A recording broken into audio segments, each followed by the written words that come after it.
कभी कभी ऐसा लगता है ना कि कुछ मिसिंग सा है, या फिर कभी लगता है कि सब कुछ ठीक है पर फिर भी कुछ कम है, और कभी लगता है कि यार बहुत अकेला है आदमी, भीड़ में भी अकेला सा फील करता है। तो ये सारी प्रॉब्लम्स क्यों होती हैं और इसके पीछे का रीजन क्या होता है, ये जानने के लिए हम आए हैं सृजन वेलफेयर सोसाइटी, जहाँ पे हम बातें करने वाले डॉक्टर आकृति पांडे मैम से। सो मैम 91.1 FM तड़का पे आपका बहुत बहुत स्वागत है। Thank you so much. अच्छा, सबसे पहले क्वेश्चन मेरा ये बताइए, आजकल बहुत लोग कह रहे हैं कि मैं डिप्रेशन में हूँ, कोई बोल रहा है कि मुझे एंजाइटी है, तो एंजाइटी और डिप्रेशन इन दोनों में अंतर क्या होता है? मैम देखिए क्या है ना कि लोग अपनी तरफ से गूगल के ऊपर बहुत सारी स्टडीज कर लेते हैं, तो गूगल के सिम्टम्स और एक्सपर्ट के एडवाइस दोनों में अंतर होता है।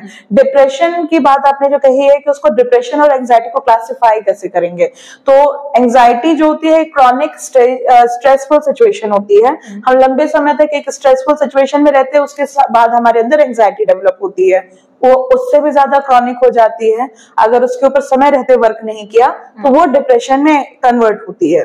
ठीक है, 2 वीक्स का हम लोग रीडिंग लेते हैं। 2 वीक्स के अंदर कंटिन्यू आपका वेट, 2 वीक्स के बाद आपका एपेटाइट रिड्यूस हो रहा है, खान पान का आपका मन नहीं कर रहा है, साधारण भाषा में आपका लगातार आपका वजन में गिरावट आ रही है, आपको बैठे बैठाए कमरे के अंदर आप कोई रीजन नहीं है फिर भी आप रो रहे हो, बैठ के आपको हंसने का मन नहीं कर रहा है, किसी से बात करने का मन नहीं कर रहा है, ना कोई काम करने का मन कर रहा है, और लगातार आपका वजन गिर रहा है। ठीक है, अभी न्यू स्टडीज के अंदर ये भी पाई गई है कि वजन बढ़ता भी है, आप कुछ नहीं खा रहे हो और आपका वजन बढ़ रहा है, तो ये आपके बॉडी मेटाबॉलिज्म के ऊपर भी डिपेंड करता है। बट ये डिप्रेशन के सिम्टम्स ऐसे होते हैं कि आपका कोई काम करने का मन नहीं कर रहा है, खाने का मन नहीं कर रहा है, जो खा रहे हो वो पच नहीं रहा है, वजन गिर रहा है या बढ़ रहा है, और आप एकदम शांत कमरे में अलग रह रहे हो, किसी से बात नहीं कर रहे हो, कोई इंटरेक्शन नहीं है, कंटिन्यू रो रहे हो और हमेशा नेगेटिव बातें या तो कर रहे हो या तो बिल्कुल शांत हो। This is the classification of depression. Okay, ये जो आप सिम्टम्स बता रहे हैं वो मोस्टली लोग करना चाह रहे हैं कि अकेले रहना चाह रहे हैं आजकल, तो अकेले रहने और अकेलेपन में इन दोनों में क्या अंतर है? देखिए, अकेला रहना तो लोगों को इसलिए चाहिए कि मोबाइल चला लें रील्स देखनी है, तो जब आप लंबे समय तक किसी ह्यूमन कांटेक्ट के साथ नहीं रहते हैं और आप कंटिन्यू रील्स देख रहे हैं तो आपका ह्यूमन कम्युनिकेशन नहीं हो रहा है। ठीक है, तो वो जब पहले तो आप अकेलापन आपने ढूंढा, आपने मोबाइल चलाया, ठीक है, उसके बाद जो एक सिचुएशन, आप सोसाइटी से कट गए, आप घर से कट गए, अकेला रहने के लिए आपने बहुत बगावत की, लड़ाई झगड़े भी किए, किसी को हर्ट भी किया है घर के अंदर, तो उसके बाद वो लोग आपके पास नहीं आएंगे, तब जो सिचुएशन डेवलप होगी दैट इज अकेलापन। आप बिल्कुल किसी से कम्युनिकेशन में नहीं हो, आप बातचीत नहीं कर रहे हो और आपको बात अब करने भी नहीं आ रहा, बताने भी नहीं आ रहा है कि मेरे अंदर क्या चल रहा है, दैट इज अकेलापन। अच्छा, आपने बताया कि अगर आप खुद से चूज करते हो अकेले रहना एंड कंटिन्यूअसली कुछ दिनों तक रहते हो, कुछ महीनों तक रहते हो, तो वो अकेलेपन में अकेला कई बार मैम ये भी होता है कि जैसे मान लीजिए कि कभी हम जॉब करने के लिए गए, किसी ऐसी जगह पे गए जहां हम फैमिली से कट ऑफ हो गए, ठीक है, फैमिली हमारे साथ नहीं जा सकी और हम काम करके आ रहे हैं, आने के बाद घर पर हम काफी दिनों तक भी हम अकेले रह रहे हैं, ये भी सिचुएशन होती है, तो कॉन्सिक्वेंस पर भी डिपेंड करता है। कुछ तो हम चूज कर ले रहे हैं, कुछ हमारे साथ हमारी कॉन्सिक्वेंस ऐसी है कि हम नहीं किसी के साथ हम रह पा रहे हैं, तो एक समय के बाद हमारे अंदर एक अकेलापन आ जाता है, हम बिल्कुल उदास होने लगते हैं, मायूस होने लगता है, अकेलापन, कुछ करने का मन नहीं कर रहा, बैठे हुए हैं, कुछ भी अच्छा नहीं लगता, जब तक हम काम कर रहे थे तो अच्छा है, और जैसे घर पर आते हैं बिल्कुल शांत हो जाते हैं, तो वो अकेलापन वो सिचुएशनल है, वो वाली चीज है। अच्छा, ये जो अकेलेपन की बात आपने की, तो आजकल लोग शादी नहीं करना चाह रहे हैं, तो वो भी क्या इसका हिस्सा हो सकता है? नहीं मैम, इसके कई सारे रीजन हैं। एक तो कि बच्चों का टाइम से पहले बहुत ज्यादा करियर की तरफ फोकस रहता है, करियर की तरफ फोकस होने के बाद जो है हमारा जो पास्ट लाइफ जो एक्सपीरियंस रहा है, कई बार हमारी मदर्स के साथ, हमारी ग्रैंड पेरेंट्स के साथ, हमारी सिस्टर्स के साथ, तो उसका बच्चे हवाला दे करके कि उनकी लाइफ अच्छी नहीं रही तो शादी करके होगा क्या। दूसरी चीज, करियर फोकस रहते हैं, करियर फोकस होने का जो करियर सेटल हो जा रहा है, तो करियर सेटलमेंट के बाद उनको लगता है कि हमें शादी की जरूरत क्यों है। एक्चुअली यही हो रहा है, शादी की जरूरत क्यों है जब मैं फाइनेंशियली इंडिपेंडेंट हूँ। लड़का भी सोच रहा है कि मैं फाइनेंशियली इंडिपेंडेंट हूँ, मैं अपना खाना खुद बना सकता हूँ, मैं अपने कपड़े खुद धो सकता हूँ, तो फिर मुझे किसी लड़की की जरूरत क्यों है। और एक लड़की भी सोच रही है कि जब मैं अपना सिलेंडर खुद लेके आ सकती हूँ, अब तो गैस पाइपलाइन आ गया, तो गैस पाइपलाइन आ गया, मैं अपनी रिसोर्सेस खुद जमा कर रही हूँ और सारी चीजें मैं खुद कर रही हूँ, तो मैं एक बंधन में क्यों बंधूं जो एक फ्री फ्रीडम जो है, तो वो एक बहुत डिफरेंट एस्पेक्ट है और एक बहुत बड़ा, मतलब उसको हम एक छोटे से टॉक में नहीं निकाल सकते। बहुत बड़ा इसके पीछे साइकोलॉजी है कि बच्चे क्यों शादी नहीं करना चाह रहे हैं, उसके पीछे बहुत बड़ी चीजें, उनको लग रहा है हम क्यों बंधे, जो काम हम अकेले कर ले रहे हैं, वे एक फ्रीडम है मेरे पास। और कहीं ना कहीं अकेलापन, उसमें एक अकेलापन में रहते रहते उनकी इतनी हैबिट हो जाती है कि वो नहीं शादी करना चाहते, लेकिन उनमें एक सेंस ऑफ फ्रीडम है। वो चाहते हैं कि हम नहीं, जरूरत ही नहीं है, मैं इंडिपेंडेंट, मैं खुद काम कर ले रही हूँ, कर ले रहा हूँ, तो क्या जरूरत है। तो इसका जो इफेक्ट है वो क्या बाद में भी हो सकता है? हाँ मैम, ये लगातार चीजें बढ़ रही है। दूसरी चीज की अभी जो जनरेशन है, क्योंकि मैंने खुद ही बोला कि बहुत सेंसिटिव टॉक्स की तरफ हम लोग वो जा रहे हैं, तो जो भी जनरेशन है ना, जो उसकी जो फिजिकल रिक्वायरमेंट्स वो बहुत अर्ली एज पर ही उसकी पूरी हो जा रही है, तो कोई पर्पस नहीं है उनके पास शादी करने का। कोई एक मोटिव होना चाहिए, कोई एक पर्पस होना चाहिए, एक गोल होना चाहिए कि हम शादी करेंगे तो हमारी क्या चीज है। तो सारी चीजें तो पहले पूरी हो जा रही है, तो फिर मतलब क्या है। Yes. This is a very sensitive thing. And आपने बोला कि चाइल्डहुड मेमोरीज में भी कुछ ऐसी चीजें होती है जिस वजह से वो नहीं करना चाहते। हाँ, चाइल्डहुड ट्रॉमा भी बहुत इम्पैक्ट करता है। कई बार लड़के लड़कियां, आज के डेट में कोई भी सेफ नहीं है, ठीक है, तो कोई सेक्सुअल असॉल्ट हो गया हो या घर में ही किसी के साथ कुछ ऐसा हो गया हो। अभी हमारी सोसाइटी में ही एक बहुत रिसेंट एक केस आया हुआ था मेरठ का, जिसके अंदर वाइफ ने हस्बैंड को नीले ड्रम का केस बहुत ज्यादा वायरल हो रहा था।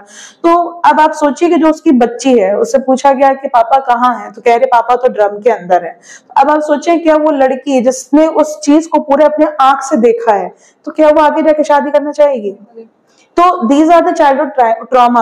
हम सिर्फ उसको असॉल्ट से ही लेके नहीं जा सकते हैं, हमारे पेरेंट्स के साथ भी कई बार मदर्स को भी बच्चे अपने आंख के सामने देखते हैं ना कि बहुत बड़े सफरर होते हैं, वो लड़का हो या लड़की हो, वो अपने आंख के सामने मदर का असॉल्ट देखे हो या फादर का असॉल्ट देखे हो, पेरेंट्स का आपस में हुआ हो या इन लॉज का हुआ हो, तो वो भी ट्रॉमा बच्चों के ऊपर बहुत ज्यादा इम्पैक्ट करता है। और उससे भी बच्चे कई बार ये डिसीजन पर आ जाते हैं कि मुझे शादी नहीं करनी।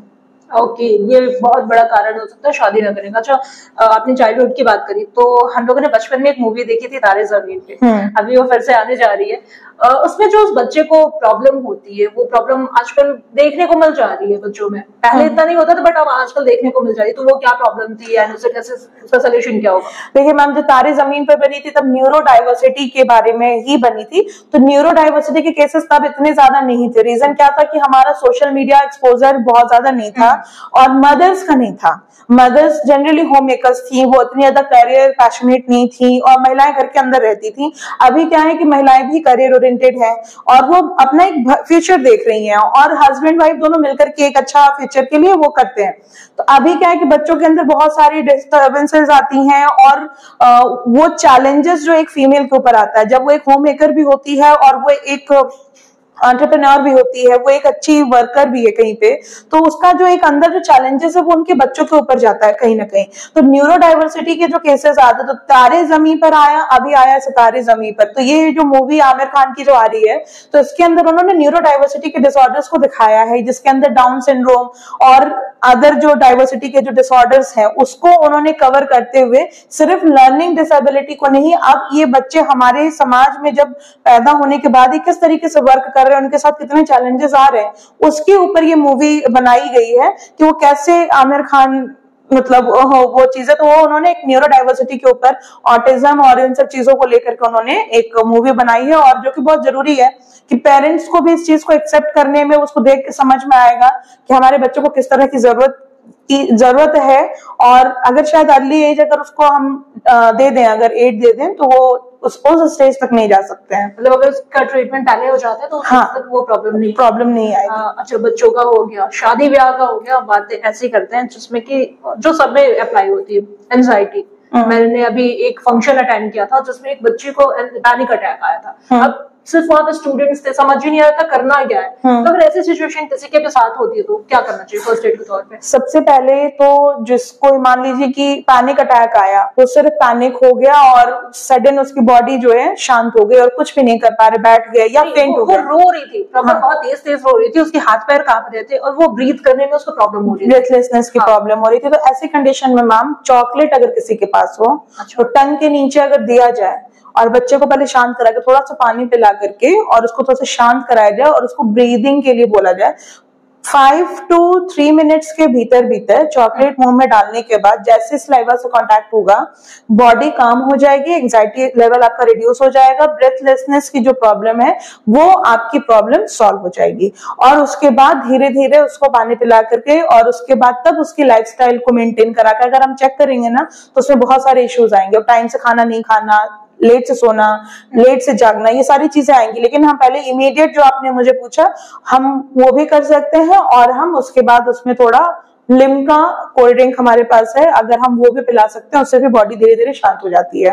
ओके, मतलब फर्स्ट एड के तौर पे हम उसको चॉकलेट दे सकते हैं। हाँ, टंग के नीचे हम उसको छोटा बाइट दे सकते हैं, धीरे धीरे बॉडी काम डाउन हो जाएगी और रिलैक्स हो जाएगी उस वक्त। अच्छा, ऐसा पैनिक अटैक या फिर एंजाइटी अटैक और हार्ट अटैक, इन सब में डिफरेंस क्या है? मैम देखिए, पैनिक अटैक में क्या है कि या तो आपको बहुत ज्यादा स्वेटिंग हो जाएगी, आप शांत हो जाओगे। एंजाइटी में हो जाएगा कि बहुत ज्यादा आप एकदम सडन बॉडी रिलैक्स है और आप उसमें भी आप बेहोश भी हो सकते हो या आप कॉन्शियसली आप बिल्कुल एक जगह स्टेबल हो सकते हो। लेकिन हार्ट अटैक में आपको पेन होता है, आपको हाथ में पेन होगा, आपके हाथ से पेन शुरू होने के बाद आप अनकॉन्शियस स्टेट पे चले जाते हो, आपको पता नहीं चलेगा और सिवियर पेन होगा। लेकिन ऐसे कंडीशंस में एंजाइटी में और जब ये पैनिक अटैक में आपको सिर्फ पैल्पिटेशन होता है, हार्ट रेट आपकी बढ़ जाएगी और आपको हार्ट पे मतलब ज्यादा लंबे समय तक अगर फ्रीक्वेंसी इसकी बनी है तो वो हार्ट कंडीशंस में कन्वर्ट हो सकते हैं, वो हार्ट अटैक या हार्ट फेलियर की तरफ वो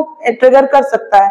तो अगर एक बार आया है तो हमको उसके ऊपर ध्यान देना चाहिए। लेकिन heart attack is something else, उसके ऊपर तो हार्ट स्पेशलिस्ट से ही हमको सजेशन लेना चाहिए, लेकिन वो मेरा पार्ट नहीं है। लेकिन हमें ये चीज को जरूर बताना होता है कि जिनको बार बार पैनिक अटैक या एंजाइटी अटैक्स आ रहे हैं वो कन्वर्ट हो सकते हैं हार्ट अटैक्स की तरफ, तो उधर ज्यादा सीरियसनेस जा सकती है, तो हम उसको पहले से कंट्रोल कर सकते हैं। लाइक आपने बताया कि अगर हार्ट अटैक होता है तो पहले हाथ में प्रॉब्लम, हाँ, हाथ में पेन शुरू होता है और पेन होते होते वो सडन वो बहुत ज्यादा मतलब पेन होता है। इसी तरह का मैंने मतलब जैसे मुझे भी सुनने को आया है कि क्योंकि अभी मैंने रिसेंट किसी के पास मैंने एक्सपोजर मुझे मिला नहीं इस चीज का, तो किसी कार्डियक एक्सपर्ट्स के थ्रू ही मिल सकता है। तो हार्ट में सबसे पहले क्योंकि आपका हार्ट आपका लेफ्ट साइड में है तो आपको हाथ में ही पेन शुरू होता है और वहीं से उसके बाद से चेस्ट में आपको शायद सेंटर पार्ट पे ही पेन होता है।